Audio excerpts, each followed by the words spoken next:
Hello, Eric. I will gladly answer your three questions.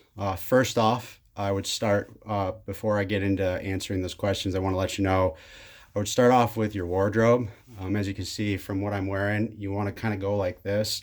I'm bald, so I tend to wear a hat, but I would probably go visit a men's fashion or clothing store, such as Buckle or American Eagle, etc., and buy like one pair of nice pair of jeans and that are form fitting, as well as a shirt, a long sleeve or a short sleeve shirt like this.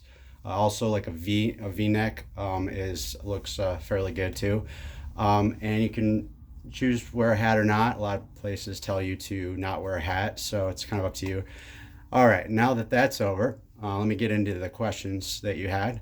Number one, where you can meet people in a bar and how can you approach them. Number one, don't meet people in a bar. Go meet people in places such as sporting events. I play beach volleyball, so I tend to meet a lot of people that play volleyball, either pickup or on leagues or even in pros and tournaments. I tend to just strike up conversation with them, and that's how I've met a lot of people and made friends. People tend to go to bars with other friends, and so it is possible to get into those groups, but from trying to do it myself, it tends to be very difficult if you don't know them. So I would recommend getting to know people in through sports or activities that you are interested or passionate about, and then find others that like that too in your area.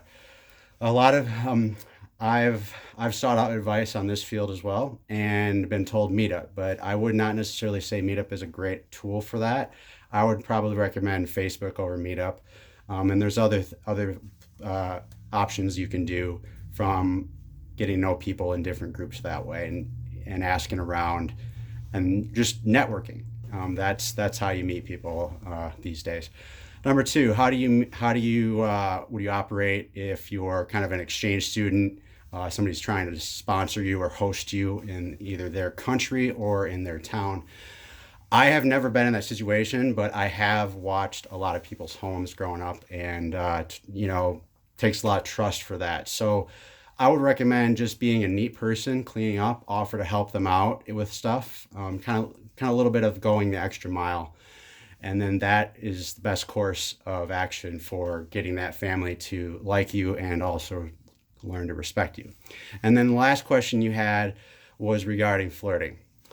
The best way to flirt with a woman, in my experience, has been humor, but not everybody has a good sense of humor. So it's something you kind of have to learn. Um, there are several comedians that do this well, that you can watch.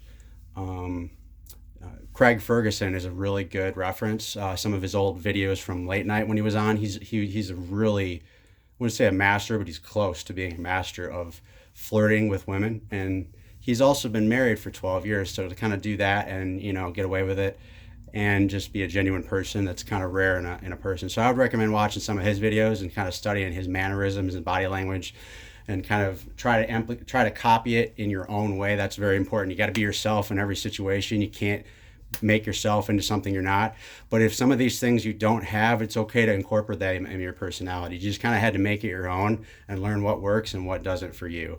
Hopefully that answers your question, and it was a pleasure that you sent the video, and I hope you learned a lot from this and you continue to do well.